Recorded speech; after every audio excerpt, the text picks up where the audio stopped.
Matt is live. Oh, are we taking a picture? Shane is live too. You're taking a picture of me taking a No, picture. I'm videoing you. This is like some What's kind of happening in CEO here today? artistic We are learning about why the Bible is the truth, and why we should be following it. What's your name? My name is Alexia, and I'm excited to be here. What is this place? This is Ratio Christi. Is anybody on it? Yes. Actually. Yeah. Hi, Tony. Tony at U of M Dearborn is watching us. Cool. Yes. What up, Tony? That was fast. Yeah. Tony doesn't waste any time. Tony's real for that. I wonder how we get Matt and she had. So, Matt, give us a summary of what you're going to talk about, bro. All right, so this is just some reasons why the Bible why should we trust it, and how has it been trustfully handed down to us. So yeah. Fantastic. So, all right, we're good to start. All right. Anytime. All right, so let's start off. So who is Matt Chang? That's me, of course. And then just a little intro thing about me. I love fishing. That's me. I call it muskie. It's really nice. That's my girlfriend Sophia. She's lovely. And then the bottom left church, that is my church. That's our single adults ministry. I go to City on the Hill. And then that's just a football picture. It was one of my very good memories from high school. I really enjoyed that picture. So yeah. All right, so that comes in with our topic. What is the Bible and where does it come from? So the Bible is made up of 66 books by over 40 authors, written in 3 languages and 3 continents. Languages are Greek, Hebrew, and a little bit of Aramaic. So yeah. So what does the Bible what does the Bible say according to itself? So I pulled out scripture from 2 Timothy chapter 3, verse 16. All scripture is inspired by God and profitable for teaching, for reproof, for correction, for training in righteousness. So yeah, basically scripture is all from God, inspired by God. Of course, man wrote it, but we believe this is inspired by God. So yeah. So I'm going to be addressing some popular questions and issues that people have with the Bible. One very big one is, how can we trust the Bible when it's been translated so many times? Another is, there are no original documents of the New Testament, so that's crazy. How can we trust that? And then I'll be talking about textual variants, and then just basically when people address the eyewitness testimonies, they contradict each other and all that stuff, I will be addressing that as well. And so let's start off with the very first one. How can we trust the Bible when it's been translated so many times? So people often complain about it, there's a NASB version, there's an ESV, there's an NIV, there's the blue one, the green one, the rainbow one. There's so many Bibles. And so how people compare how the Bible has been translated when arguing against the Bible is it's a really bad game of telephone. So they'll explain it as I am the main source, so I'll tell Shane. Shane will tell Tyler. Tyler will tell Frank. Frank will tell Will. And then Will have to say it out for all of us. And then we get this messed up thing that everybody laughs at that sounds nothing like the original message that came from me. But that's not how that works simply. It's really simple.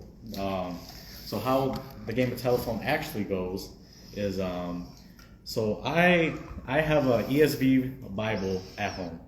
And that was made in the early 2000s. They didn't go to the nearest translation to get their information. They went to the copies of the original Greek manuscripts that we have, and we have over 5,000 of those. So how that game actually goes of telephone is, I tell Shane, I tell Tyler, I tell Frank, and I tell Will, and then we all get the same information. So, yeah.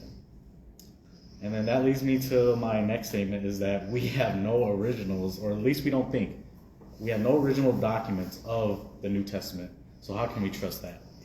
So that really just goes into that actually works into our favor because we have so many copies, and plus if we have the original, we tend to venerate those things and idolize those things. But another point that I would like to make of how it helps us is that we have so many copies that, let's say I had the original, I could change it and nobody would know. So, for example, but we do have copies from different genealogical area or different areas of the world. So if I have a copy, Shane has a copy, Tyler has a copy, and I changed my copy, like, when we come together, are we gonna know who changed their copies? Of course, I changed my copy because we could cross-reference each copy and find out what the original actually said. So, and then I'm just gonna compare it to other ancient antiquities. Antiquities is like ancient books around that time. How do you say this word again? How do you say his name? Tacitus. So Tacitus, a Roman historian, he wrote this one book, Annual of Imperial Rome. So I got this little custom-made timeline that I made. I hope you guys like it a lot. So his book was originally his book was written in 160 AD, and then the first copies that we have of his chapters date back to 850 AD. So that's over a 734-year gap. The rest of the books, or the rest of the chapters, I don't mean books, I mean chapters of his book, are found in the 11th century. So, but yeah, historians find that to be reliable. And then I'll talk about a very famous first century historian, Josephus. He wrote the Jewish Wars. We have only, I forgot one point, that we only have one copy of the first 6 books, or all the six chapters are in only one piece of manuscript. So that's a key detail that I would like to point out. And then for Josephus, we have 9 copies of his book that are found in the 10th, 11th, and 12th century. And there's like this Latin translation in the 4th century. And so only 9 copies. So let's compare it with like the New Testament, which is crazy. So for the New Testament, we have over 5,000 Greek manuscripts. So that is like that's the Mount Everest of ancient manuscripts compared to like the little anthills that are in my backyard from other books of antiquity. So I'll go into the earliest portion of manuscript that we have. So let's see.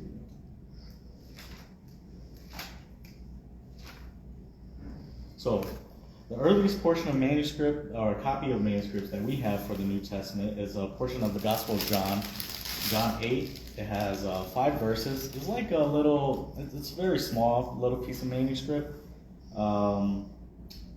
We were able to date it to the year 100 AD to 150 AD. So that is insane how close that is compared to these other books of antiquity. And how it was discovered? It was discovered in 1934 by C.H. Roberts in Manchester, England, while he was studying over there. So yeah, that was a groundbreaking discovery that we made. That was pretty cool. All right.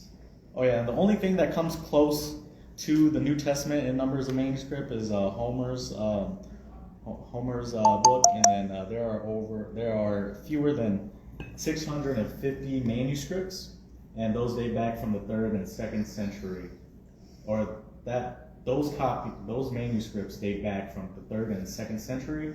But Homer completed this book about 800 BC, so that's over like it's over about 1,000-year period. That's a very lengthy gap, and yet we take Homer's piece of literature, and it's very valuable. I looked at a picture of my like old high school readings, and this is what we read. So yeah, so basically, if we can't trust the Bible because of these reasons, then we can't trust. Then it's like basically goodbye to Homer, Josephus, and Tacitus, basically. All right, why are there so many textual variants in the documents? This was a very a very confusing topic to go over. It took a little bit of research with Shane, and then so I'll go over it briefly. So the reality is there's no textual variant that affects Christian doctrines, and the only one that is seemingly appealing that does affect the text is the number of beasts in Revelations. Some manuscripts say it's 666, and some say that there are 616. And this variant alters the text and has a good chance of being original. But no essential Christian doctrine is affected by this. So that is the main point of emphasis that we want to say. And then, all right, so the Bible contradicts itself too much. An example is Judas's death. I remember my very first questions when I went up to the table that Ratio Christi has is why is there a contradiction for Judas's death? One says he was on the ground, and then one says he hanged himself. So which one is it? And this was a question that one of my Muslim friends asked me, and I didn't know what to say. But one writer, he's a detective, and he investigates the case for all this stuff. I forgot his name. It was J. Warner Wallace. J. Warner Wallace, and he kind of talks about this as the eyewitness testimonies of Jesus' life is not contradictory; they are complementary. And he says when it seems more suspicious when all the four gospels were exactly the same. Because detectives, he's a detective, and he said the very first thing that he does when he goes to a crime scene is he separates the witnesses, and so because he doesn't want them collaborating, he just wants the individual so he can piece it together. And so so they're complementary. It's very trying to find the right words here. Is people, I could use the Titanic for example. Some people say that the Titanic broke in half and then sunk, and then some people say it just sunk, not including that broken half. So are those testimonies unreliable? No, they're just telling different parts of the story from their perspectives.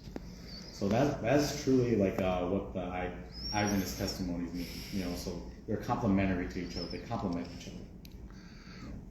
So I think Shane put it best when I talked to him about it. It was just him and Nick were there, and he was like, when you go home to your mom, you're gonna say, oh, I went to go talk to this guy from a club, or I just went to go talk to this one guy, but there was actually two guys there. Does that make my testimony false?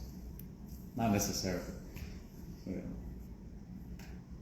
And then I was just gonna dive in a little bit of prophecy, because it is crazy, because after all the reasons that we have for believing that the Bible is true. Okay. Let me exit out of this. So.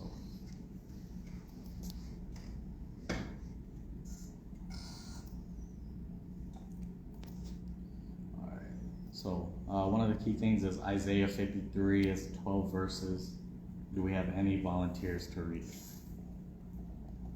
All right, Tyler. Who has believed what he has heard from us? And to whom has the arm of the Lord been revealed? For he grew up before him like a young plant, and like a root out of dry ground.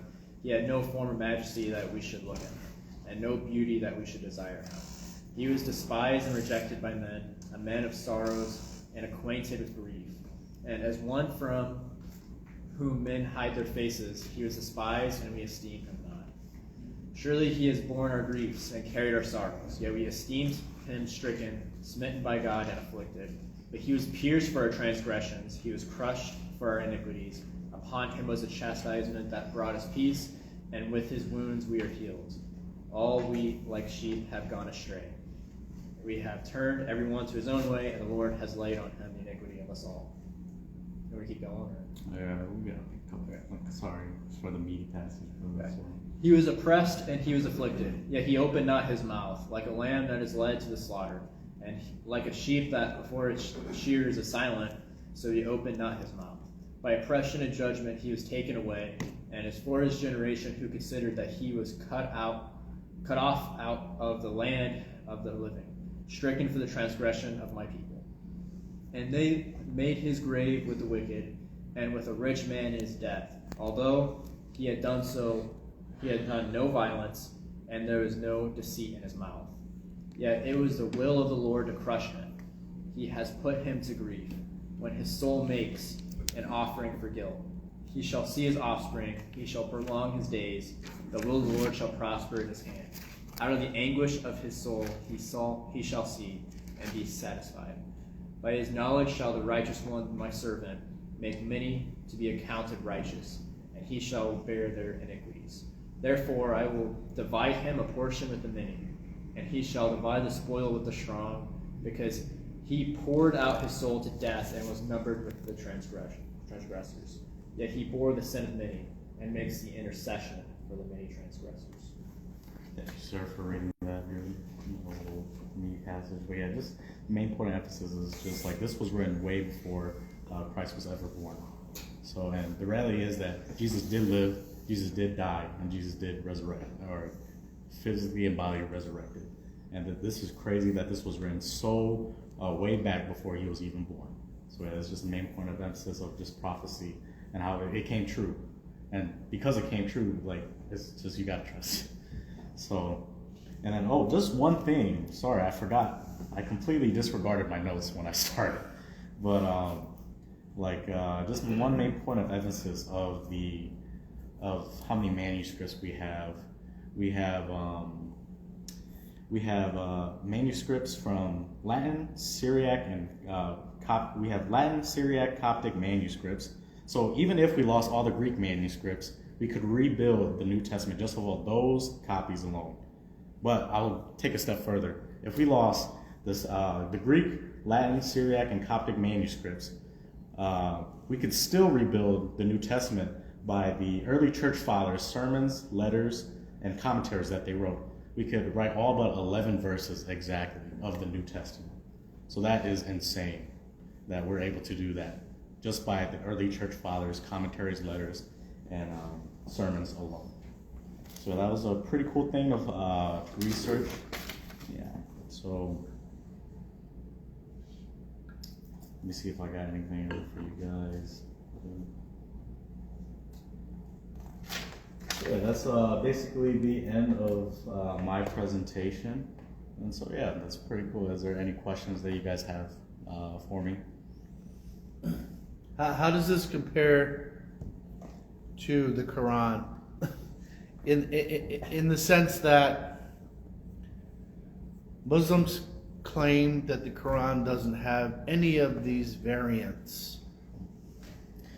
I know for copy-wise, I don't know too much. So, but I know there in the early stages of the Quran there were multiple versions of the Quran, but one, like, I guess subordinate or like disciple of Muhammad took all the copies and burned all the copies to only have one. And I would say, like, if the Bible had that same issue, we would not be reading it. There would be so much argument against that. But again, like, I don't know too much nitty-gritty details of that situation. I'll probably have to research it, but I know, like, if we had that same issue, then yeah, we wouldn't do too well in apologetics. So yeah.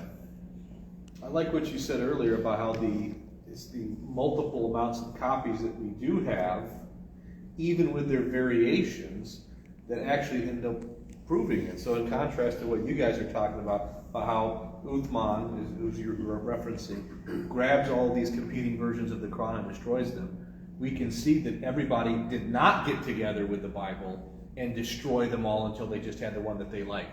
We can see that it was preserved remarkably well, but not to the extent that there was some sort of a conspiracy to get rid of any variants. Yeah, that's a big point of emphasis, because, like, you can't really cross-check that if you burn all the copies and you burn all the evidence. And, like, how do we ever know what the original said? I feel like Because there was no original anyway.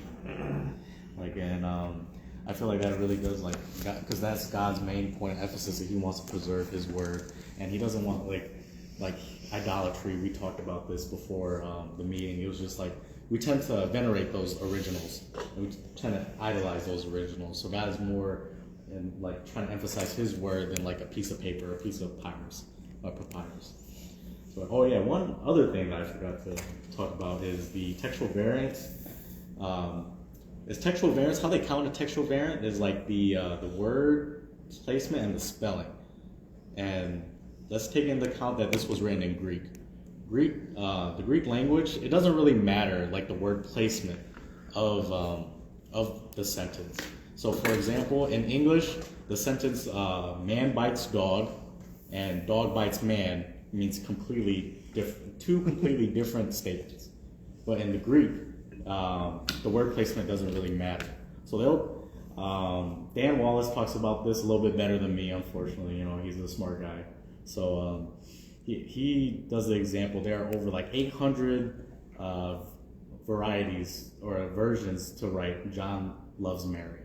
And it's insane of how he does it. So in the Greek language, it's a little bit different. So that's how they count textual variances. It's just the word placement and the spelling, I believe, right? A little bit. Well, for Greek, it's more about the word endings, you know, like just you conjugate verbs and you have noun endings too, I think, and that determines for the meaning of the sentence and the word placement. So, other than that, any more questions or statements you guys would like to put on? I like that you mentioned the early church fathers and how they reference a lot of passages of the Bible, because skeptics will try to discredit the Bible, saying, "Oh, well, like maybe it was put together later or whatever." But it's like, okay, well, the church fathers actually reference these things, and also there were like competing groups of Christianity in the first century, such as like the Arians, but they were all using like the same books. So it wasn't like Arians had like their own specific gospels or whatever. They were all interpreting the exact same books. And that's what the church fathers were referencing. So it really shows, based on historical context, that's what Christians were using at the time. Even Arians were using that. Like, it's not until like the Gnostics in the 2nd century that they started making up their own gospels, but we can literally see it. Okay, well, these originated from Egypt over 100 years later. And what they say contradicts everything from actual Christianity that's already been in circulation for a while, which is why the early church would have rejected those books. Because I know a lot of the time, atheists will bring up stuff like, what about like the Gospel of Mary Magdalene or the Gospel of Peter, like or Judas? Like those are all like big Gnostic Gospels. Like, well, how come Christians don't recognize these ones? It's just they don't have a good historical understanding of what's going on. That's 100 years later, contradicts everything else. And as you mentioned about how like you compare the different documents and see, okay, this one's a little different. It's not right. They would have done the same thing as the Gnostic Gospels. Okay, well, we have these ones that claim this, and this one's claiming that there's a deity called Demiurge, and like he's trying to like, in the physical world is like evil or whatever. It's like that's a little suspicious, especially when we haven't had these for like 100 years, and now they're just showing up. So I just thought that was pretty interesting. Well, you bring up a good point too. That made, you know, it's funny, these groups that differed, which we would call heretics today, like the Arians, that denied the deity of Jesus Christ, they were debating using the same texts. Mm-hmm. Not even the heretical groups said, you know what, let's just change the text to make it more favorable to our position. Everybody had the same writings and were using it. Nobody thought, let's try to change this and get away with this. Yeah. But even like the first council in Nicaea, where you had the Trinitarians debating the Arians, they were all debating the same scriptures. The exact same scriptures what they're using to debate. It wasn't like Arians came in with their own gospel and was like, well, this one says this, and it affirms that God, that Jesus is not God or something. No, they're using like the same ones. That's why they lost the debate. And they just left the Gnostic Gospels out. I mean, because by that time, the Gnostic Gospels, all the Gnostic writings existed. Well, and it just occurs to me, they must have just ignored them completely. Like they were not a total non-issue in 325 at the Council of Nicaea. Mm-hmm. That never crossed my mind before, but I'm sure that must have been what happened. Did you ever read into that? Well, you're saying that these books are conspicuous by their absence, so to speak. Like the reason that nobody ever took them seriously, the reason why we should take them seriously, is because historically no one took them seriously. Yeah. Mm-hmm. Yeah. Yeah, which is why they kind of died out were like recently rediscovered or whatever. Because it's like, well, because even like after Council of Nicaea, even though like they ruled in favor of the Trinitarians and set up some sort of official doctrine for a state church, the Arians still existed for like hundreds of years and still did their own thing anyways. So for like if the Gnostics were big and they're like the original Christians or something, you'd expect them to preserve these Gospels and still be a group today if people actually cared about them, but they really didn't. So it's like, okay, well, those are obviously wrong. It would be like in 1,000 years someone saying, aha, the Book of Mormon. Why don't you Christians acknowledge the Book of Mormon? It's like, well, because we know today that it was created 1,800 years after. So Yeah. There's so many bucks.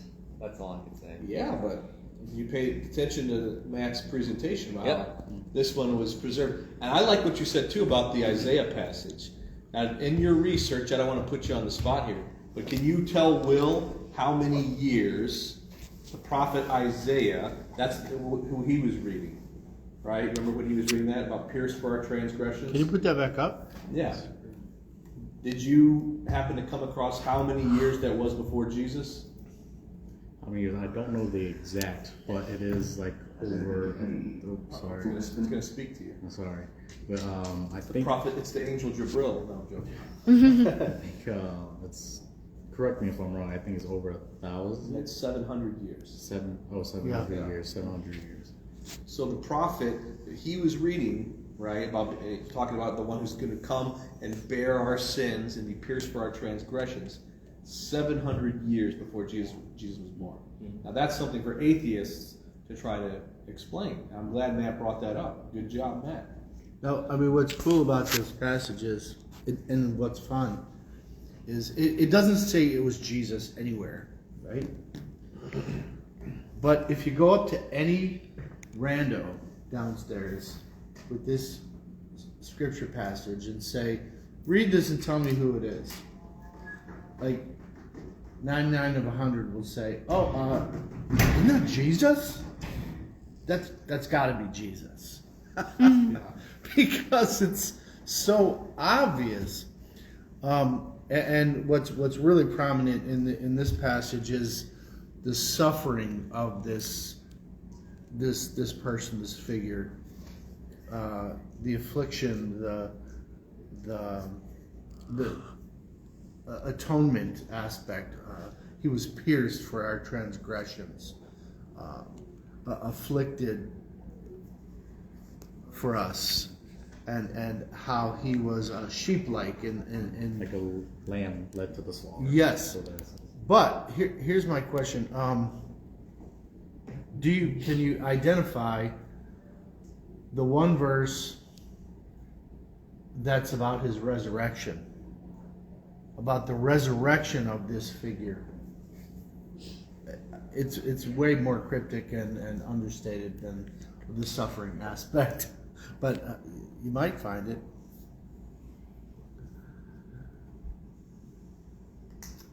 After his death, he is apportioned, right? The blessing from, so therefore I will divide him a portion with the many, and he shall divide the spoil with the strong, because he poured out his soul to death and was numbered with the transgressors. Yet he bore the sin of many and makes intercession for the transgressors. Also, I think in there talks about his seed. Yeah, out of the anguish of his soul he shall see and be satisfied by his knowledge. I don't know, I can't see it right now. But there's this idea of him having like progeny and blessing after his death. Is that what you're referencing? Yes, exactly. Yeah. You have to really look for it. It took me a long time to notice it. And still I'm not sure if I'm putting my eyes on the verse that I want to see. But you know what's also interesting is this verse has been used. There's I don't remember who it was, but I think it was two army guys. One of them was a Christian, one was Jewish. And he went to his Jewish friend and he said, let me read to you something out of the Bible. All right, so he reads him Isaiah 53. He's like, I don't care what that says. That's out of your New Testament. He's like, that's not out of my New Testament. That's actually out of our shared Old Testament. There it is. You found it? So anyway, he says this is out of the book that you believe is inspired by God too, the prophet Isaiah. The Jews believe that he's a real prophet, right? But he automatically assumed this was talking about Jesus. He didn't know this prophecy, right? So then he's like, hey, you have to explain this to me, how you have this in your book, and you even think it was Jesus, and how therefore you're not accepting Christianity now. So anyway. So it's verse 10. Yet it was the will of the Lord to crush him.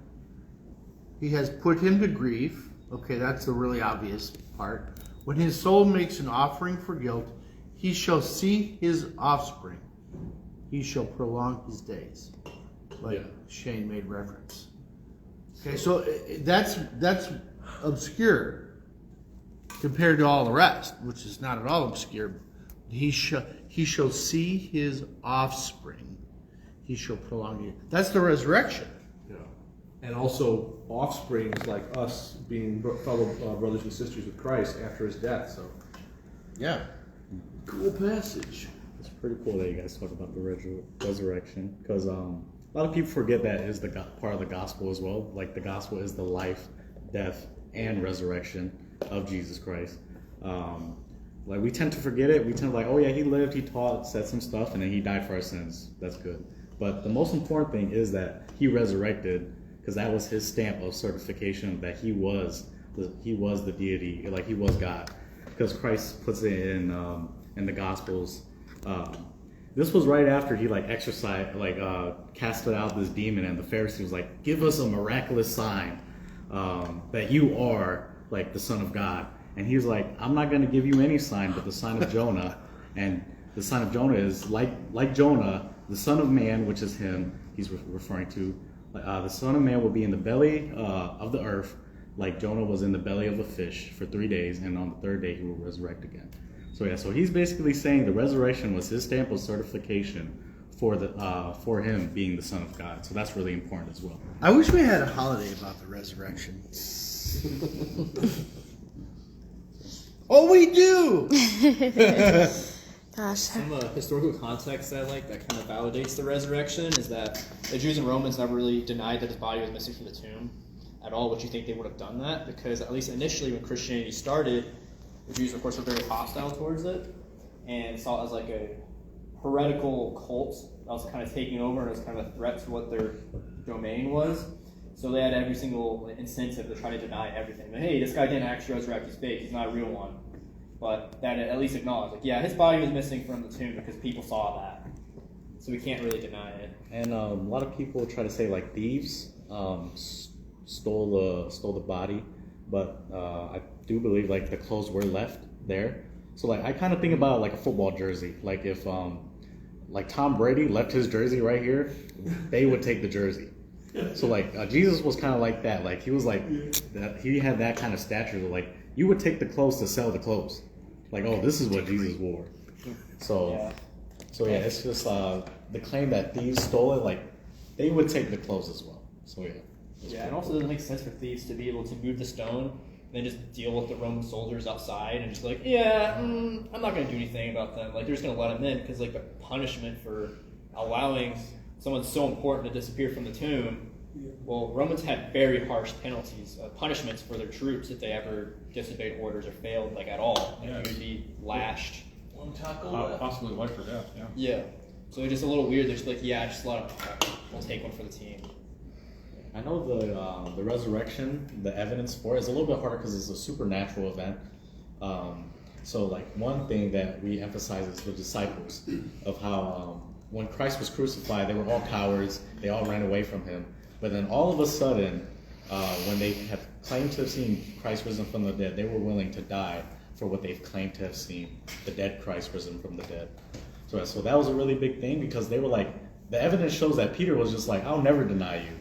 But then he's like, oh, peace out, dude. I'm not trying to stay to die. I heard, like, I did kind of hear about, like, the thing about Peter when I was a kid where, like, he was initially like, hey, yeah, like, Jesus or, like, God is real. But then in the end he was like, or at the middle he was like, nah, bro, he's not. Yeah. And then he was the poster boy for the disciples. He was like, for the disciples, he was looked at as like, oh, yeah, I'm the leader. You know what I'm saying? So that was like a big symbolic type of deal, like, oh, like even like the most dude who said he was willing to die didn't want to die. So he was with him, and then he abandoned him. Why did he abandon him? He didn't want to die himself. Because he was arrested. Jesus was arrested, right?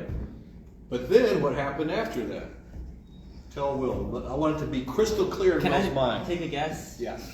I know that in the end, I could be totally wrong, but I remember someone told me that, like, at the end, he kind of, like, apologized in a way. Yeah. But why would he do that? And then later on live a life to where he's willing to be persecuted. And Matt is saying he claimed he saw Jesus risen from the dead, right? So that's the only explanation for the resurrection, right? So he died. Like I believe most of the disciples died martyr's death because of the resurrection. Like, oh yeah, we're dying. And one thing is Paul, Apostle Paul, is like he was like a diehard Pharisee. He was killing Christians, like stoning them. But yet he had this interaction with the resurrected Christ. His name was Saul before. Right, yeah. So like, Saul, why are you persecuting me? And then he's just like, oh dude, like this is God right here. So he had all the fame, because he was a rich Pharisee. He was like a smart dude. He went to like the Harvard of that time school, and he was like the top students.